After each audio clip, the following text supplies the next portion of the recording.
Itu ada penyanyi ya, ada pemain band. Iya, ini dari awal supaya nggak bingung gitu. Musisi ya, musisi. Mereka bikin rekaman kan? Oke, mereka rekaman, sini rekaman ya. Mereka rekaman. Lalu siapa yang membiayai? Namanya label. Bisa label sendiri, bisa label orang lain. Label ya. Label itu bisa ada di sini, ada Aquarius, contohnya ya. Aquarius yang dulu nih, ya kan, Musika, Trinity, Sony, ya, musik, udah, dan lain-lain. Ini rekaman. Nah, ketika mereka rekaman itu, mereka mendapatkan royalti yang namanya mechanical.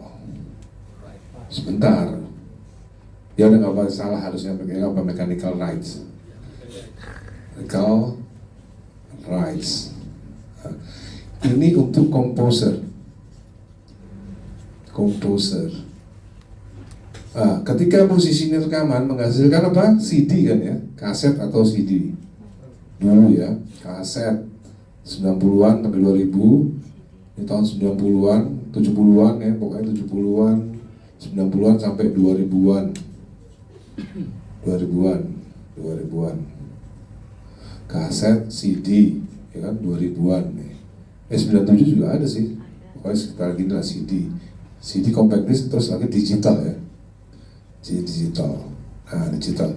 Dalam ini namanya platform ya. Ada platform digital, ada platform analog, kaset dan CD. Ini menghasilkan sebuah royalti untuk komposer. Hak ekonominya ya, hak ekonominya royalti untuk komposer untuk di sini. Namanya mechanical rights. Pencipta lagu dapat dari total itu 9% di kontrak. Lalu pemain band ini penyanyi ya, penyanyi komposer. Terus yang ini, mereka yang di sini dapatnya di mana? Namanya apa, Denny Casmala? Tuh, Denny aja lupa, apalagi Once. Nah, salah. Sound recording rights. Sound recording ini kurang apa deh? Rights. Nah, ini ya, sound recording rights. Saya tanya sekarang, ini belum konser ya, belum konser. Berarti Agnes Monica dapatnya di mana? Sound recording rights. Nah, ini Agnes dapatnya di sini. Aribias dapatnya di mana? Mechanical rights, benar anak-anak. Ya. 9% jumlahnya di sini ya. Ini kejadian sebelum 2014. Ini adalah masa-masa di mana situasinya berbeda. Jadi Agnes Monica ketika dia dulu nyanyi waktu masih kecil, itu belum ada, belum di sini ya, masih kecil dia di sini. Agnes Monica kelahiran 1986. Berarti 2014 dia umur berapa? Coba Badai jawab. Berapa? 2014. Iya. 28 tahun. Hah? 2014, lahir 96. 28 tahun ya. Makanya ketika dia berumur 28 tahun, ini situasinya udah berbeda. Agnes 28 tahun, situasinya udah berbeda. Dia harus membayar yang namanya performing rights ya. Performing rights, live performing rights ya. Ya. Dia harus membayar ini untuk komposer. Untuk komposer. Ini ada hak komposer di sini semenjak 2014. melalui UU nomor 28 ya. Hak cipta, tentang hak cipta. Pasal 9. Nah, pasal 9 bunyinya harus ada izin. Nah, pasal 9 berdasarkan pasal 9 harus ada izin. Nah, ini yang Agnes selama 10 tahun dia nggak ngerti ini. Tapi begitu ngerti dia bukannya minta maaf, tapi malah ngotot harus nggak bayar gitu kan, harus nggak minta izin. Alhasil tahun 2025 diputuskan bersalah. Untuk sampai sini paham ya? Oke. Ada yang ditanyakan, Badai? Wartawan ada yang ditanyakan? Nggak ada ya? Oke, sekarang kita lanjut.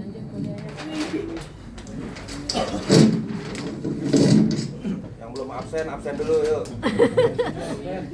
Jangan tipis dulu ya, jangan. Kalau mau izin ke belakang nanti. Ya. Kita kenal dulu ada label. Label ya. Yang tadi kita sudah sebutin siapa aja labelnya ya. Mereka menjualnya dulu kemana? Ke toko kaset, toko CD. Toko kaset dan toko CD. Nah, ada yang namanya Distara dan lain-lain dulu.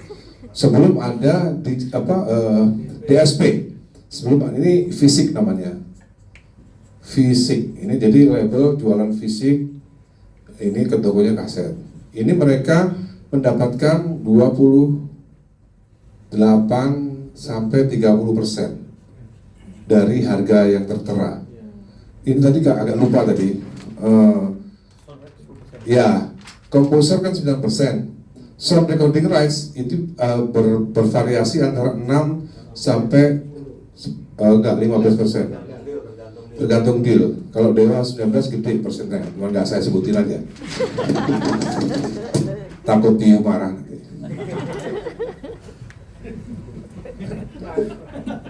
Ulangi lagi ya, label Aquarius, Sony, Trinity, Musika, mereka menjual fisik. Yaitu fisik itu adalah CD atau kaset. Ini namanya sebut fisik. Lalu label juga jualan yang namanya DSP, digital streaming platform. Nah, jualnya kemana? Macam-macam. Ya, platform apa aja? Langit Musik, ya kan, Spotify, Apple, Langit Musik, ya kan, Langit Musik, YouTube. Ini namanya pokoknya yang digital itu kesini semua. Nah, ini semua itu kita sebut hak ekonomi yang bisa dimonetize. Nah, ini penting ini di sini, sampai sini penting. Ya. Waktu tahun 90-an ternyata hak ekonomi ini berkembang, tidak hanya CD, tidak hanya kaset. Tapi ternyata ada karaoke. Ternyata ada restoran-restoran atau kafe atau hotel, mall, bahkan televisi swasta, bahkan radio yang mengumandangkan lagu-lagu daripada musisi dan penyanyi, atau musisi penyanyi yang tergabung dalam band atau penyanyi sendiri. Lalu label-label ini bingung gimana caranya untuk mengkoleksi hak ekonomi di seluruh Indonesia, mengkolek penyanyi band cafe yang nyanyi lagu-lagu Dewa, nyanyi lagu-lagu Padi, nyanyi lagu-lagu Chris Patih, seluruh Indonesia, mengkolek karaoke-karaoke yang memanfaatkan master atau lagu-lagu daripada band Dewa 19, Padi, Krispatih, The Groove, lagu-lagunya Denny Jasmala ini, izinkanlah, itu kan semua karaoke setiap malam nyanyi. Judulnya apa namanya? Berharap Tak Berpisah. Gimana caranya? Bingung LMK ini, nggak bisa. Mereka akhirnya membentuk sebuah wadah namanya LMK.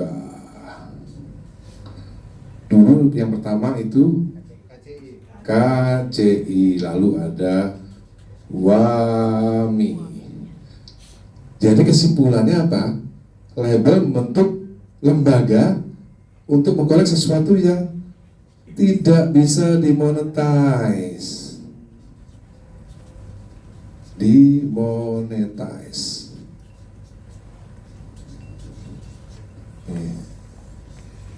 Ini adalah domain daripada LMK. Domain, bahasa Indonesianya apa domain itu? Ruang lingkup. Kalau Giring waktu itu ngomong apa dia? Domisili ya. Sesama PSI kok gitu sih lo? Oh iya, sesama PSI. Harusnya ngomongnya domain. Jadi domainnya LMK ini adalah mengkolek sesuatu yang tidak bisa dimonetize. Sekarang saya tanya, apakah konser musik, saya tanya sama wartawan, konser musik penyanyi atau band ya sangat terkenal.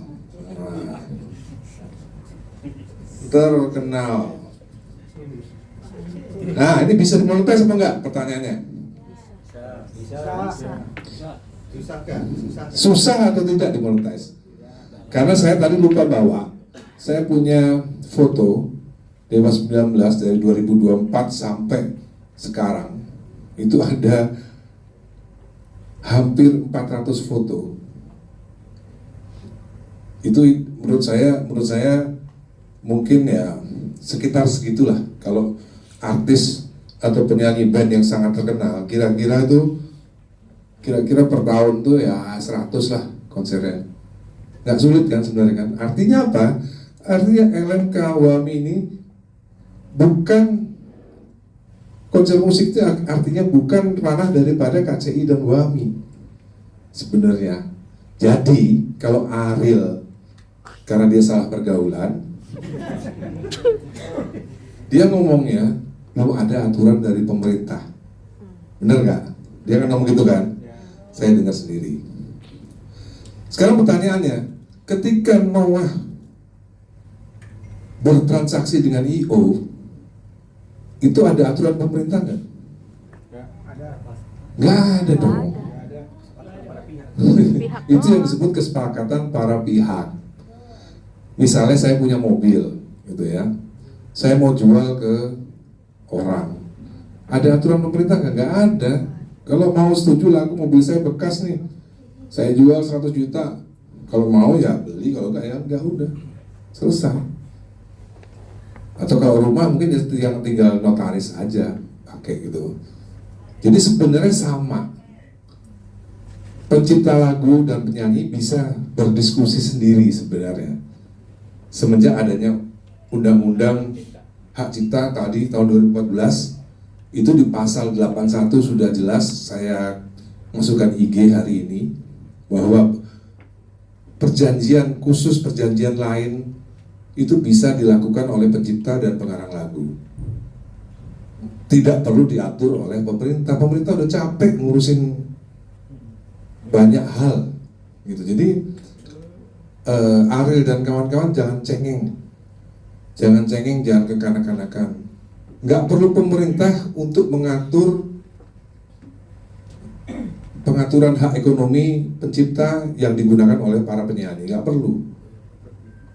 Iya, cukup deal sendiri aja. Caranya deal ya belajar sama emak-emak lah. Emak kan pintar nawar tuh. Jadi nggak ada sesuatu yang sulit. Sampai di sini ada yang mau bertanya? Yes. Tapi kan ada lembaga bantu pemerintah yang namanya LMKN juga tuh yang bertugas mengambil royalti juga mas. Yes. Oke, jadi saya bantu jawab ya.